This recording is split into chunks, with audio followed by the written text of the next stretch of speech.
So in this video, we will be implementing our update service and we will be testing our Spring Boot and Firebase application, and we'll be doing a full end-to-end test where we create, update, delete, and retrieve from our data. So first, let's jump and quickly start with our update CRUD function.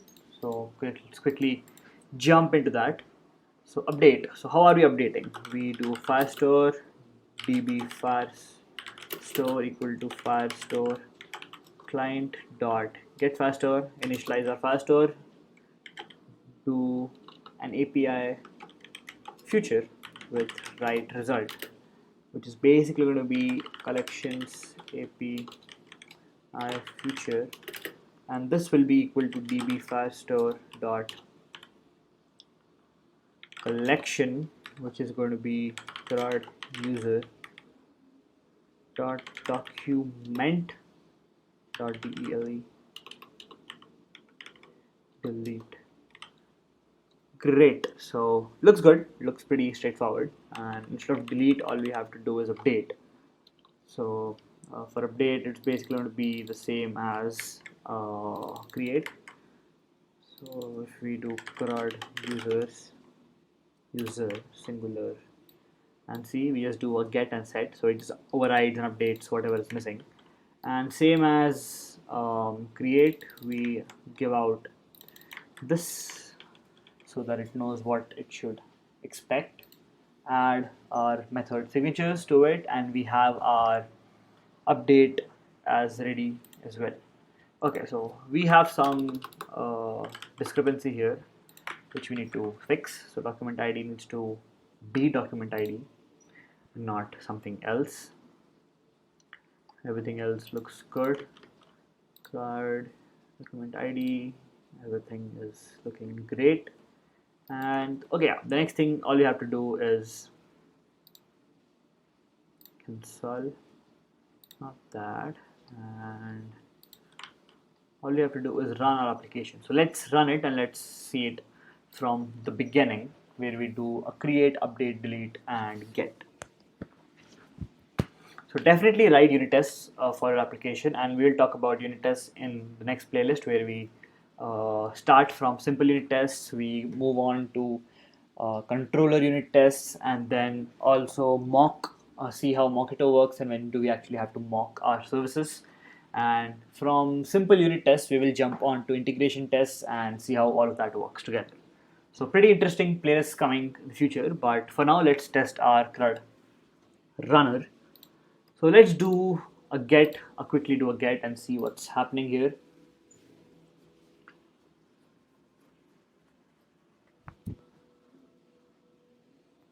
Take some time. We did a get. Let's do a post. And let's do a create. Have a body. Body is basically going to have document ID. It's going to be user 2. It's going to have name. It's going to be another, or let's just say programming knowledge. And the last thing is going to be profession. So profession. And we can call this as YouTuber. And yep, so let's do a post and see what's happening. Do a send, and we get back the time.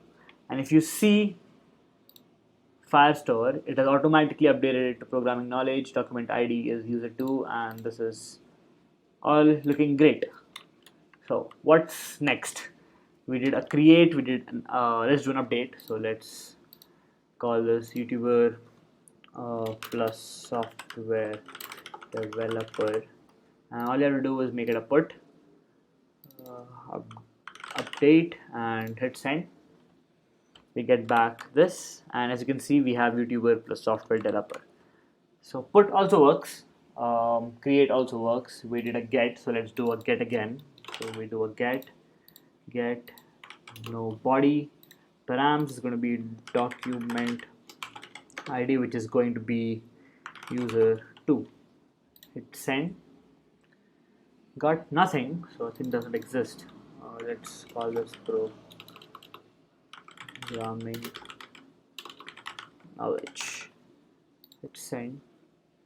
And yep, we have this. So I think it's using the name and not the document ID here, so I need to check up on that, but you know how it works. And yeah, the document ID here is programming knowledge, so something to change in the code for that.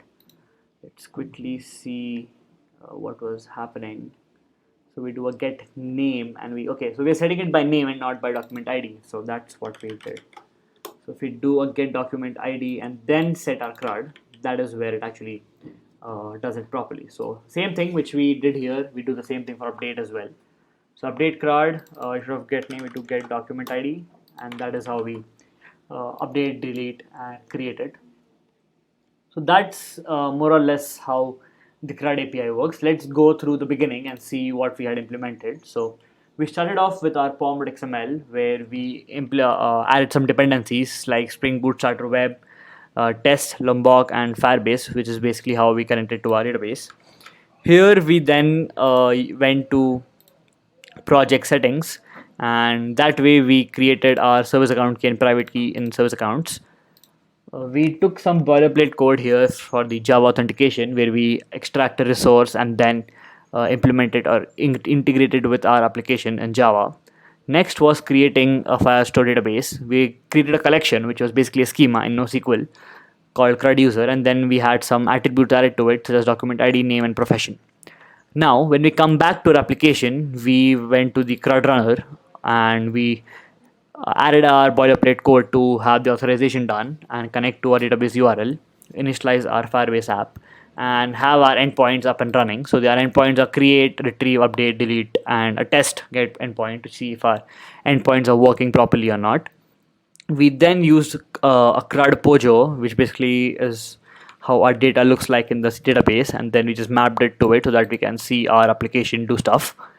Last was the CRUD service, where we implemented all of these and connected to our Firestore Firebase database application, and in that way we were successfully able to create, update, delete, and have a fully fledged CRUD application with Firebase and Springboot up and ready to go.